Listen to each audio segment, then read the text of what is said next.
Welcome back to today's video. Often I've found your mindset matters actually more than the words you actually say. But how's that possible? How does your mindset actually impact your sales? And it's really interesting. I've seen over and over again in my career where when there's a high performer on a team, you'll get everybody asking this high performer, well, what do you say? What do you say? What do you say? And usually my experience has been that there's one of two things that are happening. They'll repeat what they're doing. And, the person asking what the magic words this experienced rep or this all-star is saying, it's like, oh, that's the same thing my sales trainer taught me.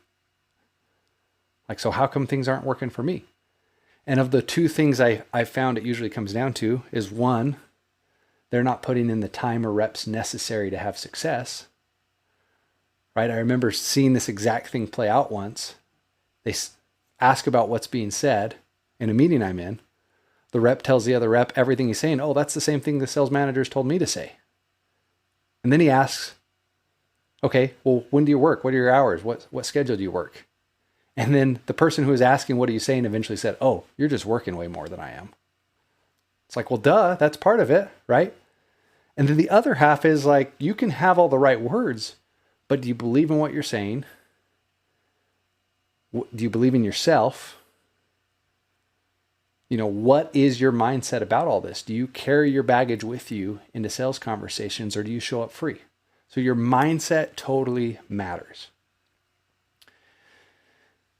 And I think part of it starts with, how do we label ourselves? How do we view ourselves? What do we say about ourselves? I remember early in my sales career, and I've joked about this with a couple friends of mine who are in sales, I would say I did everything but sales. I was in marketing, or I was a consultant, or I wasn't a salesperson. I didn't want to admit I was in sales because I was afraid of the stigma that came with that. I was afraid of what might people view me as, right? So one, how do we view sales in general? Do we believe it's notable? Do we believe it's honorable? Do we believe we're actually helping people get what they want? And without us, they wouldn't be able to achieve their dreams, or they wouldn't be able to achieve the happiness they want, or they wouldn't be able to have the things they ultimately want to provide for themselves and their family, or have the experience, right? Sometimes it's not even about something someone needs, right? I was talking to someone recently who does ticket sales. Does anyone need football tickets or baseball tickets? Probably not. And there's an amazing experience that sometimes you can provide with your product or service. And so I think part of sales too is, do we have an abundant mindset in sales or a scarcity mindset? And I see that play out all the time with the top producers. Top producers have an abundant mindset. They aren't devastated when a deal cancels. In fact, they know when a deal cancels, that means there's probably a couple good deals coming their way. Right? I do believe that numbers is a part of sales, and your skill and your abilities can be your multiplier. And so there is some input that has to go into sales. And part of what can impact your ability is your belief about things.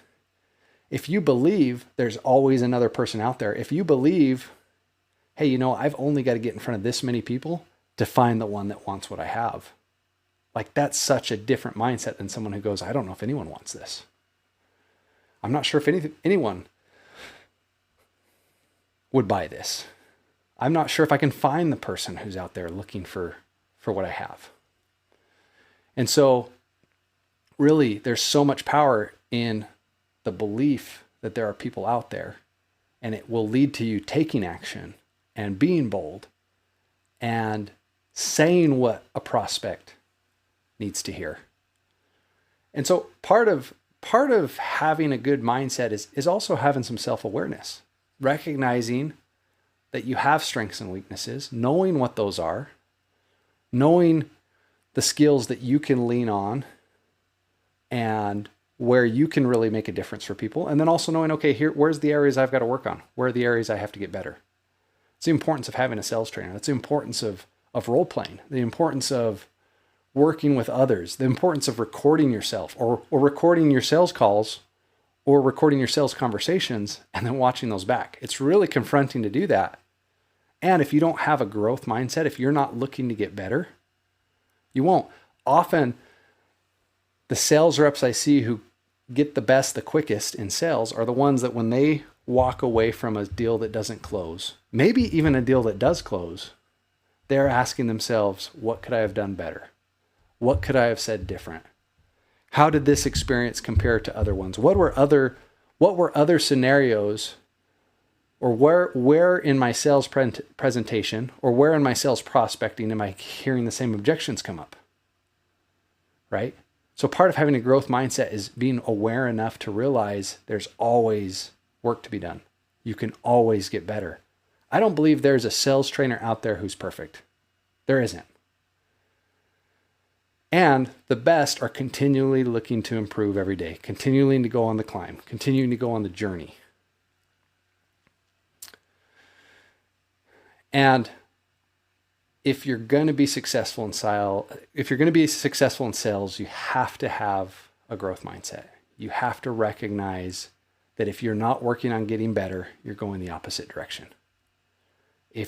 And look, I don't think sales is like riding a bike. I think if you don't practice the skills of communication, they erode and they fade over time. I was having another conversation with a gentleman this week.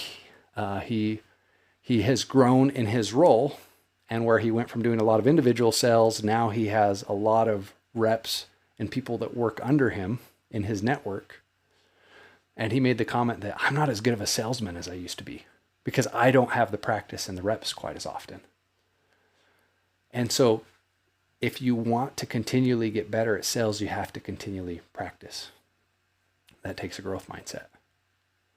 That takes recognizing there's always going to be another opportunity, right? And so when something challenging comes up, and look, this doesn't just apply to sales, this applies to every area of life. When something challenging comes up, how do I view that?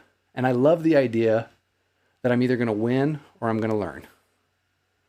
You don't lose if you learn. In fact, if you learn from it, you're going to win even more, right? So really, you can turn every situation into a win-win situation, even in sales.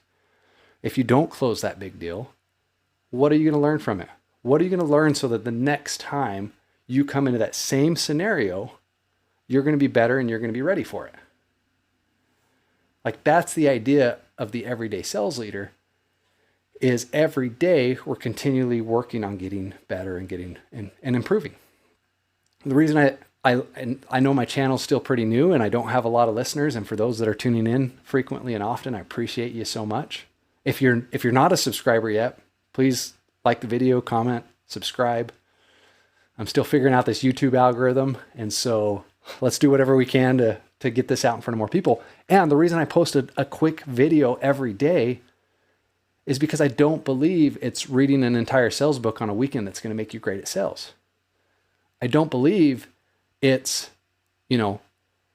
a one training or one lesson with your sales manager that teaches you everything you know about sales. Sales is a journey and sales is a process, and it has to be something you're committed to continually working on every single day.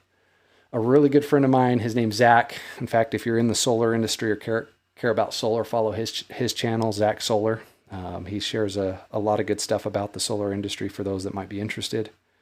I've heard him often say that sales is just a money-making opportunity disguised as personal development.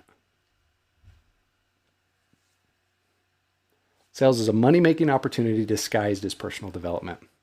And so if you view sales as something where you just clock in and clock out and that's it, sales probably isn't the industry for you. Look, I'm not saying you've got to study, if you work 8 hours, you got to spend the other 8 hours awake of your day studying. No.